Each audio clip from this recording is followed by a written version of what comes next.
Yan guys, meron na akong repair na Ion. Yan ay ignition switch. Yan, ignition key nya. Ang problema yan guys, hindi na po ito naga-on. Stuck up na po ito sa switch nya. So repair ko na guys. Yan, tinanggal ko na. Hindi ko na pinakita sa inyo kung paano tinanggal guys. Yan, so basic lamang po yan guys. Ayan, repair ko na. Binabalik ko na yan guys. Pero nalinisan ko na yan guys. Ang ating ignition switch. Yan. Yan guys. So sinusubukan ko kung kaya ko itong re-repairin ang kanyang susi na ignition switch nya. Yan. So binabalik ko na guys. Ginatansya ko yung mga parts nya para walang maiwan.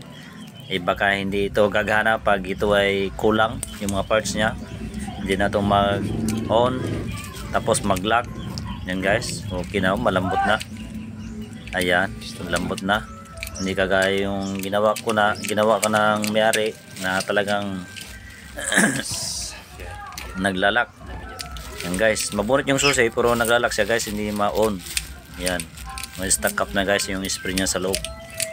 Yan, so hindi ko na pinakita sa inyo kung paano linisan yan. Ayan, binalik-balik ko lang para may pakita sa inyo. So sana meron kayo matutunan guys. Yan, okay na, malinis na yan. Yan, kasama ko siya nag-video yan guys. Ayan, kailangan ninyo, binabalik ko na lahat yung mga kanyan, mga parts nya. Ang problema natin guys, hindi ba binibidyo ang aking taga-video. Iba yung binibidyo niya. Yung pa ako naman guys, hindi ba yung pinapakita. Yan, yan guys, kitang kita naman ninyo yung ignition key nya. Ayan. Iba yung binabibidyo niya, hindi ba napapakita. Kaya bagong bago to yung guys, yung nag-video, nag-practice pa lang yung bayaw ko. Ayan. Ayan guys, nagpatulong na ako para siguradong swak na swak at yung lock niya, para hindi matanggal yung lock niya guys. Para hindi tayo magkaroon ng problema yung ignition key natin. Hindi niya pa kasi nabuksan. Ayan.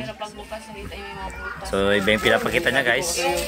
Yung sa kamay ko na lang pinapakita niya, hindi niya pinapakita yung yung mukha. Kasi gwapo talaga ako guys, medyo makikita ng personal. Ayan. Yung mga ganyan guys na problema ay patsamba lang ito guys.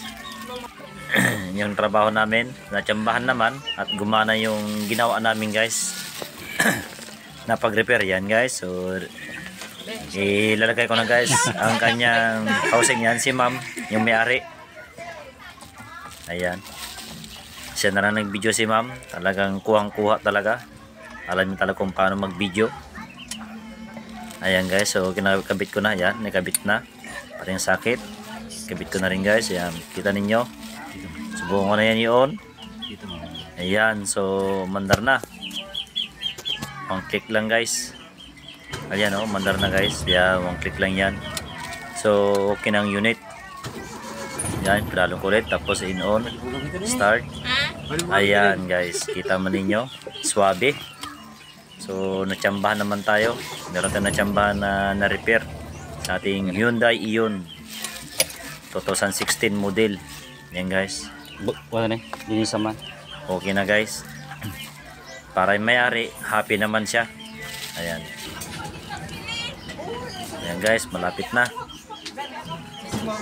Ayan. Ilang ulit ko yan guys para masubok, para malaman kung okay talaga, para hindi na siya nag-stack up guys. Yan guys. So huwag niyong kalimutan mag-subscribe.